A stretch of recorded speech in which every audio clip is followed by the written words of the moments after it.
वकील है, all audios down. आप क्या कह रहे हैं? पेशे से वकील है आप। लालू यादव को अंदर डाला क्योंकि उन्होंने आवाज उठाई थी। लालू यादव करप्शन के मामले में अंदर गए थे भाई, आवाज उठाने का मामला क्या था? कोर्ट ने डाला है अंदर उनको, कोर्ट ने अरेस्ट करवाया उनको। राहुल गांधी ने ऑर्डिनेंस फाड़ा जिसके बाद वो चुनाव नहीं लड़ पाए। नरेंद्र मोदी का क्या लेना देना इससे? कमाल की बात है, आपको हर चीज में मोदी दिखता है, कमाल की बात है। असगर खान आप पेशे से वकील है, you are advocate and you are saying this, कमाल की बात है। मतलब इलॉजिकल होने की भी एक प्रक्रिया होती है, आप उस प्रक्रिया को तो फॉलो करिए इलॉजिकल होने की। शिवम त्यागी 30 सेकेंड देन। देखिए, मुझे लगता है कि चाहे कोई कितना भी बेनिफिट ऑफ डाउट की बात करे, किसी भी चीज की बात करे, ये सच्चाई है इस देश की। पिछले कुछ दशकों से इस देश में अगर एक गली से लेकर और शहर तक जलाए गए हैं तो वहां पर हर जगह पीएफआई का नाम आया है, चाहे कांग्रेस के राज्य रहे हो, चाहे बीजेपी के राज्य रहे हो, चाहे किसी और के राज्य रहे हो। नुकसान आम आदमी को हुआ है, नुकसान आम आदमी हिंदू मुसलमान सिख ईसाई इसलिए आज ये सबके लिए खुशी की बात है कि जिस काम को कोई सरकार नहीं कर पाई, इस सरकार ने करके दिखा दिया कि हम, अगर आप इस देश के खिलाफ जाओगे तो आपकी दुकान बंद कर देंगे। करनैल सिंह साहब जो बात बोल रहे थे, क्यों है करनैल सिंह साहब जो बात बोल रहे थे बड़ी इंपॉर्टेंट है कि क्या कोई आउटसाइड फोर्सेस का हाथ है? अमीश जी, टर्की में एक संस्था है IHH जो कि आतंकवाद के लिए काम करती है। पिछले दिनों पॉपुलर फ्रंट ऑफ इंडिया के लोग उनसे मिलकर आए हैं, ये जैश ए मोहम्मद से मिलकर काम करते हैं, ये हर जगह काम करते हैं। You made your point. Shadab Chauhan. पहली चीज ये है अमीश भाई, अभी मुझे एक मैसेज प्राप्त हुआ कि प्रोग्राम में जो व्यक्ति RSS सिंह बैठे हैं, उन्होंने भारत के मुसलमानों को नालायक कहा।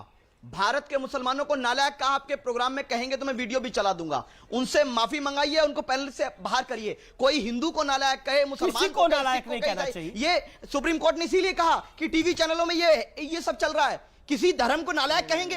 किसी की औकात है कितनी? अरे तो शिवलिंग को गाली देने वाला भी तो बैठा है इसी पैनल में, उसको कंडम कीजिए अमीश भाई। अरे शिवलिंग को गाली देने वाला भी तो शादाब चौहान इसी पैनल में बैठा है। दोनों बैठे हैं, एक ना आते दो बैठे हुए हैं। अगर पर्सनल बात करेंगे तो फिर नहीं है, बात ठीक नहीं है।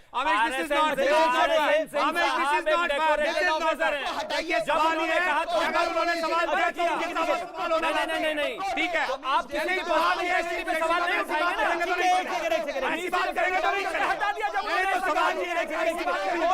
All audios down. Karnail Singh कुछ कहना चाह रहे हैं, एक सेकंड नहीं, मैं आपको आगे मौका दूंगा। करनैल सिंह कुछ कहना चाह रहे हैं। करनैल सिंह साहब, एक सेकंड, आपकी कोई बात नहीं हो रही अभी। करनैल सिंह, कहना चाह रहा हूं, ना रिलीजन का मामला है और ना ही किसी रिलीजन का मामला नहीं है, ये आंतरिक सुरक्षा का मामला है और ये डिस्कशन आंतरिक सुरक्षा पे होना चाहिए। ये पॉलिटिकल डिस्कशन का कोई फायदा नहीं है। गुड पॉइंट करनैल सिंह साहब। इसमें ये मैं बार बार बोल रहा हूं, इसमें मुसलमान हिंदू की बात नहीं है, ये एक आंतरिक सुरक्षा का मामला है। Okay, Shivam Tyagi wants to ask a question, short question जी। बस मैं सिर्फ एक इतनी चीज पूछना चाहता हूं कि जिस तरह से सिमी को बैन करने के बाद PFI निकल आया, अगर सही से प्रिपरेशन नहीं करेंगे तो कहीं ऐसा तो नहीं है कि कल PFI बैन करेंगे तो कुछ और निकल आएगा? इसके लिए परमानेंट सोल्यूशन क्या हो सकता है? Okay Karnail Singh 10 seconds. हटाइए, ऐसे जानवरों के साथ डिबेट नहीं करना जो ओके।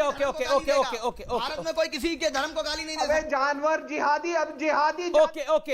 ओके करनैल सिंह जी। हाँ, क्या प्रश्न है, आप बताएंगे?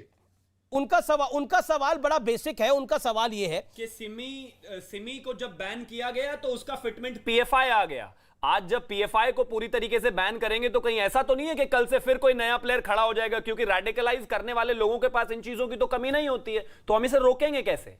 देखिए, बहुत सी ऑर्गेनाइजेशंस हैं जो अपने को ट्रांसफॉर्म करती हैं, मॉर्फ करती हैं डिफरेंट इसमें, लेकिन इंटेलिजेंस एजेंसीज और हमारी इन्वेस्टिगेटिंग एजेंसी है, वो उनको ट्रैक करके पता कर लेती हैं क्या है। इसलिए मैं कह रहा था कि इनके अगर फाइनेंसेस को हम कंट्रोल करेंगे, दैट्स द पॉइंट, और उसको कंट्रोल करने से अगर ये अपने को मॉर्फ भी करेंगे दूसरी ऑर्गेनाइजेशन में, अगर पैसे नहीं होंगे तो आगे कुछ नहीं कर पाएंगे। जी इसको बैन करना जरूरी है। जी sir, you made your point. Okay, Shivam hold on. Okay, मैं रुक करना चाहता हूं इस पूरी चर्चा में शराफुद्दीन अहमद का, जो काफी देर से इंतजार कर रहे हैं। ओके, बैन करेगा? प्रोसेस अडॉप्ट नहीं करेंगे, सिर्फ बैन करेंगे। शराफुद्दीन अहमद, ये प्रोसेस से असगर खान अडॉप्ट हुआ है क्या? शराफुद्दीन क्या प्रोसेस को पूरा अडॉप्ट करा गया है? पहली, यस प्लीज लेट मी से हमारी 4 बातें। पहला ये कि डिसरप्टिव एक्टिविटीज में garlanding of the accused persons who were granted bail आता है कि नहीं आता है जो मुजफ्फरनगर पे बीजेपी के स्टेज पे किया गया और बिल्किस बानो में जो रिमिशन दिया गया उसमें जिस तरह से इज्जत दी गई एक्यूज पर्सन को, कन्विक्टेड को। नंबर 2, ईडी ऑफिसर यहाँ बैठे हुए हैं, क्या इन्होंने कोई केस 3 साल से ईडी बराबर इन्वेस्टिगेट कर रही है, ये ऑफिसर थे, इन्होंने कोई केस क्यों नहीं दाखिल किया, करा है, बताया ना उन्होंने, करा है। और कोई कार्रवाई कोर्ट के सामने क्यों नहीं। तीसरा शादाब चौहान को और दानिश कुरैशी को एक जुमले में पीएफआई का आदमी मुसलमान कह के उनका कैरेक्टर एसोसिएशन कर दिया गया, ये एक माइंडसेट है। चौथा जो बात ये कही जा रही है, तो इन लोगों ने जो यहाँ बैठे हैं उन्हें मुझे बताएं कि जगत नारायण कमीशन और दूसरी बात पीएन कपूर कमीशन में क्या फाइंडिंग आई है और उसमें आरएसएस को दोषी बनाया गया डिसरप्टिव एक्टिविटीज के लिए और उसको दोषी बना के नहीं कहा गया कि उनके खिलाफ कार्रवाई होना चाहिए, क्यों कार्रवाई नहीं हुई। और जो लोग तिरंगा झंडा नहीं मानते, कॉन्स्टिट्यूशन ऑफ इंडिया नहीं मानते, इस मुल्क की सेकुलरिज्म को नहीं मानते, रिजवान पहले कुछ कहना चाह रहे हैं, फिर आरएसएन आपकी बात आता हूं। रिजवान आरएसएन मैं आपको बता रहा हूं, फिर क्या वो इस disruptive you made your point Rizwan 30 second then RSN साहब का क्या रोल रहा है, इन्होंने क्या किया। ओके रिजवान अहमद। अमीश भाई ये लोग पढ़े लिखे होके अजीब अजीब बात करते हैं। एक अधिवक्ता हैं, वो पता नहीं क्या बोल रहे थे। अरे भाई अगर गिरफ्तारियां गलत हुई हैं तो आप सुप्रीम कोर्ट हेबियस कॉर्पस में चले जाओ, अनलॉफुल डिटेंशन में चले जाओ, एनआईए को वापस कर लिया जाएगा। आप लोग डिबेट में बैठ के मातम करते क्यों हैं? आप जाइए सुप्रीम कोर्ट हेबियस कॉर्पस में, क्या प्रॉब्लम है? शराफुद्दीन बोलिए अब आप। हाँ, तो मैं ये कह रहा हूं कि इस मुल्क में जो कुछ हो रहा है उसमें डिसरप्टिव एक्टिविटीज के खिलाफ कार्रवाई होना चाहिए, कौन इसे मना कर रहा है। लेकिन डिसरप्टिव एक्टिविटीज में क्या मुजफ्फरनगर राइट्स के बाद जब बेल मिली और बीजेपी के स्टेज पर जब उनको Rizwan Ahmed respond to this उनके साथ हुआ। नंबर 2, ईडी ऑफिसर जो यहाँ बैठे हुए हैं वो हमें ये बताएं कि उन्होंने कोई केस क्यों नहीं दाखिल किया पीएफआई के खिलाफ। अगर उनके पास कोई इकोनॉमिक बंगलिंग थी और उनके खिलाफ कोर्ट में काम को क्यों नहीं ले गए। आज यहाँ पे पॉपुलर नैरेटिव को सपोर्ट करना आसान है। तीसरी बात, शादाब चौहान को और दानिश कुरैशी को बार-बार रिपीट कर रहे हैं, किसी ने किसी को कुछ नहीं बोला।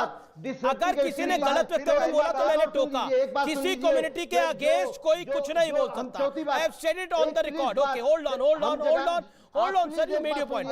जगत नारायण कमीशन और पीएन कपूर कमीशन में आरएसएस के खिलाफ फाइंडिंग आई है। ओके, कोई किसी कम्युनिटी पे कुछ नहीं बोलेगा। पीएफआई पर जो क्रैकडाउन हुआ है वो इंपॉर्टेंट है, that is the important thing. Please control your tongues. RSN, can I come in please? या please, can I come in? Yes RSN, make your point. हाँ, मैं कह रहा था कि देखिए, conviction rate, benefit of doubt, court of law, for God sake this is not a law and order problem. ये कानून और व्यवस्था की समस्या नहीं है, ये थर्ड फ्रंट की बात हो रही है सर।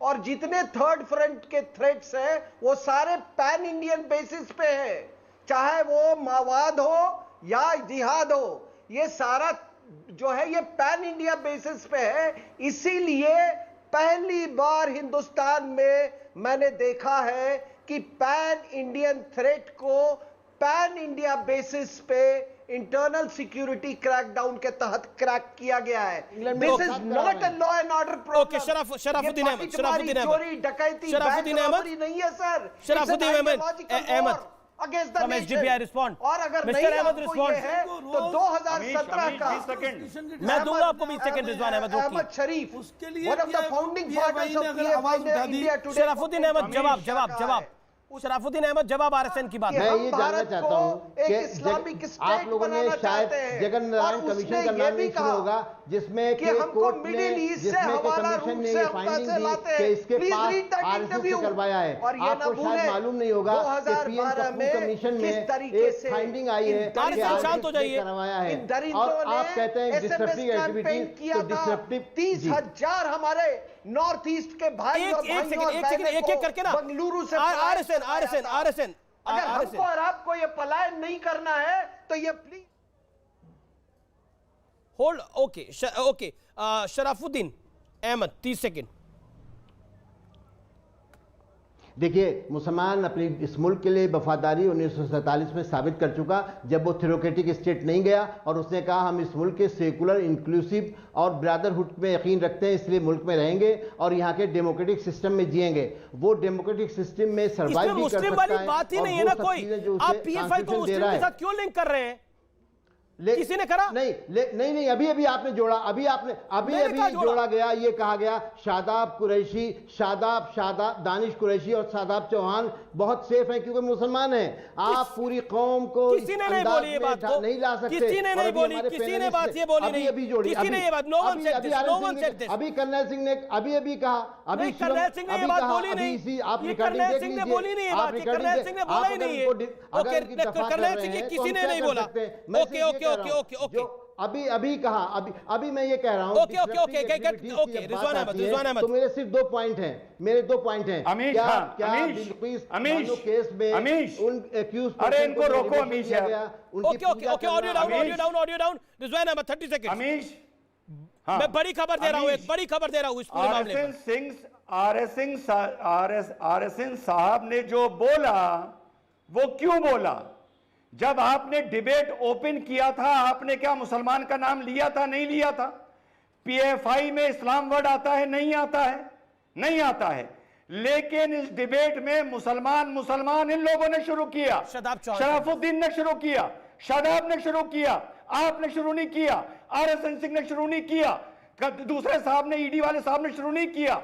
जब ये चाहते हैं मुसलमान का मातम करने लगते हैं। जब कोई मुसलमान पे कमेंट करता है तो इन लोगों के पेट में दर्द होता है। ओके, मेरा पॉइंट है कि किसी कम्युनिटी पर नहीं है। The broader point is this, कि ब्रॉडर पॉइंट जो है वो ये है कि ये क्रैकडाउन जो है वो एक एजेंसी का, एक संगठन के खिलाफ है, और वो इसलिए है क्योंकि वो भारत विरोधी गतिविधियों में शामिल है और इससे इंटरनल सिक्योरिटी को, भारत को खतरा है। जो